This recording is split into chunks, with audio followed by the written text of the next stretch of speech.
Hey, what's up everybody? My name is Dakota. I am a solo Unreal Engine 5 developer for a project I'm working on called Wildlands.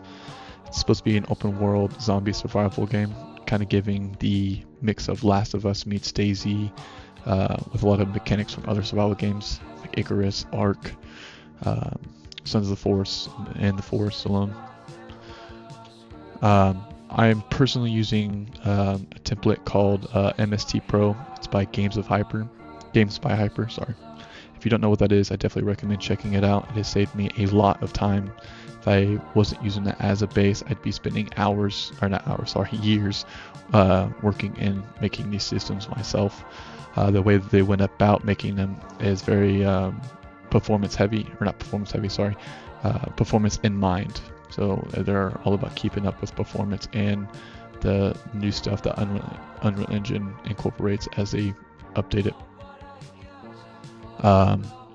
But I'm going to be posting a lot of devlogs about my game, stuff I'm doing with my game, alongside tutorials on just Unreal Engine alone, and tutorials for Games by Hyper's modules and their MST Pro template, just to kind of help out the community and showcase what I've been doing with my game.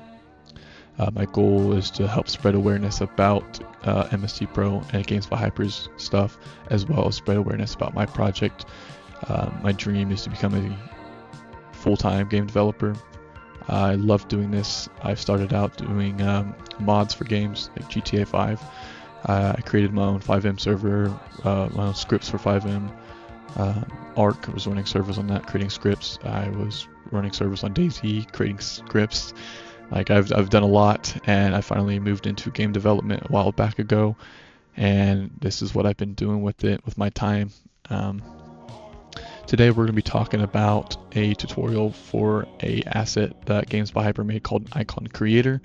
Something that's very useful is creating icons for your inventory without having to use a third-party tool or a third-party asset, I guess you could say. I don't have to go into Blender or Photoshop and make an icon. I can do it all right here within the engine.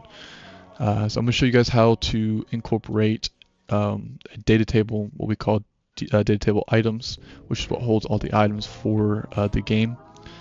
Games by Hyper does not incorporate that into the icon creator. They just use a third-party template, a third-party data table where you would have to add each item you want to create an icon for and their mesh. What I'm going to do is to just pull straight from the data table items if you want it to, all based on a boolean. So it's kind of typical up to you. I use the child actor system with this method to prevent any issues in case of updating later on down the road, or if something happens you need to reinstall MST Pro or whatever module. This will help out with that. If you have any questions or any workarounds or better ways to do that, definitely let me know.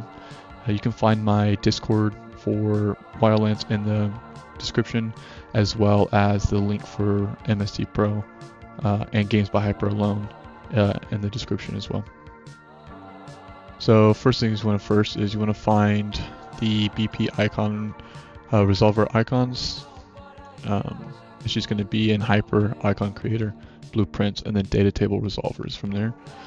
You're going to want to create a child blueprint from there, and then just preferably move it outside of the Hyper folder just in case. Put mine over to main. Open mine up. First thing you want to do is add a couple of variables here. We're going to do a boolean use dt underscore items question mark. We're going to add another boolean, or not another boolean, another variable. I'm going to do dt underscore items type data table object reference. And then you just want to set this to your items data table pile. Next you want to do is override generate rows, pull back, and then we're going to pull this out. What I'm doing is, so if you left click and hold control and drop it, it just automatically uses the get variable. set of the set. And I'm gonna drag off from here and press B, give you branch variable. I'm gonna left alt and click this to remove this line here. And then we're gonna drag off to go here. I have OCD, so I like everything to be straight. And then if false, we're gonna go to the parent method, which is just a normal method. If true, we're gonna do is literally copy all this. Come over here. Now we're gonna make some changes to this. So get editable row, we're gonna switch this over to DT items. This one over to items as well. Actually, we're gonna move this and set this to items. That way we can use a proper output here. Then break. Oh. There you go. Then you can reconnect it. And then what we're gonna do here, pull from here, break this open, and then hide unconnected. And here you're gonna grab the mesh, and then set the mesh over here. And then hide unconnected from here. And then I'm just gonna remove all these three. Hide unconnected here.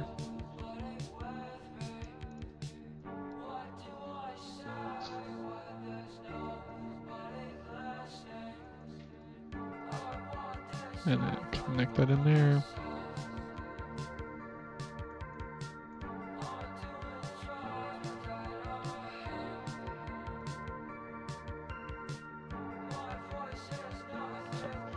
So these errors, you're just going to create a local variable. Compile, I should fix that. One more issue, we're going to refresh that. Yeah, that should be completed. So on generate rows, if we're using DT items, we're going to utilize this method here. And then it's going to go from here, and it's going to loop through all the rows here. As long as a row has been found, it's going to add the mesh to the icon info. And then once it's completed, it's going to return that entire local variable from there. Let's go ahead and check this out. Sorry, I forgot there's one more thing we got to do real quick. So you're going to come in here to the widget system. That should be EUW icon creator, just under the blueprints. You want to find this object reservoir, or resolver, sorry. And go down to object resolver, and then make sure you click child, compile, and save that. So now when we run, I have all of the data table items. Now if we go back to our child, set use DT, and it goes back to here. You can always add something inside of whatchamacallit, the icon creator widget to dynamically switch this if you would like, but that's just depending on you.